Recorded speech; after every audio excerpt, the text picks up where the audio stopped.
বন্ধুরা, আজ আমি আপনাদের একটি খুবই অনুপ্রেরণাদায়ক গল্প বলতে যাচ্ছি যার নাম সৎ কাঠুরিয়া। তো চলুন শুরু করি। একসময় একটি গ্রামে রামু নামক একজন গরিব কাঠুরিয়া বাস করতেন। রামু প্রতিদিন জঙ্গলে যেতেন, গাছ কাটতেন এবং কাঠ সংগ্রহ করতেন। তিনি সেই কাঠ বিক্রি করে নিজে এবং তার পরিবারকে খাওয়াতেন। রামু খুবই সৎ এবং পরিশ্রমী ছিলেন। তিনি সবসময় সত্যের পথে চলতেন এবং কখনো কারো ক্ষতি করতেন না। একদিন রামু প্রতিদিনের মতো কাজ করতে গেলেন। তিনি একটি গাছ কাটছিলেন, কিন্তু হঠাৎ তার কুঠারটি তার হাত থেকে পিছলে কাছের নদীতে পড়ে গেল। রামু খুবই দুঃখিত হলেন। তিনি জানতেন যে তার কাছে আরেকটি কুঠার কেনার টাকা নেই। তিনি ভাবলেন, এখন আমি আমার পরিবারকে কিভাবে খাওয়াব? তিনি নদীর ধারে বসে কান্না করতে লাগলেন। ঠিক তখনই নদী থেকে একটি দেবতা উপস্থিত হলেন। দেবতা রামুকে জিজ্ঞাসা করলেন, তুমি কেন কাঁদছ, কাঠুরিয়া?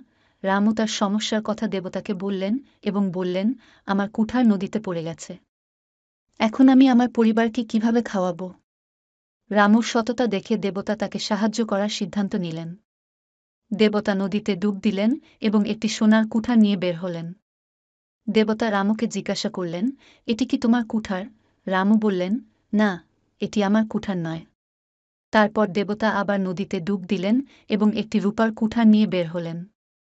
দেবতা আবার রামুকে জিজ্ঞাসা করলেন, এটি কি তোমার কুঠার?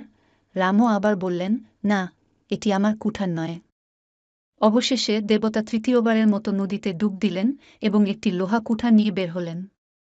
দেবতা রামুকে জিজ্ঞাসা করলেন, এটি কি তোমার কুঠার? রামু আনন্দের সাথে বললেন, হ্যাঁ, এটি আমার কুঠার। রামুর সততায় মুগ্ধ হয়ে দেবতা তাকে 3টি কুঠারই উপহার দিলেন।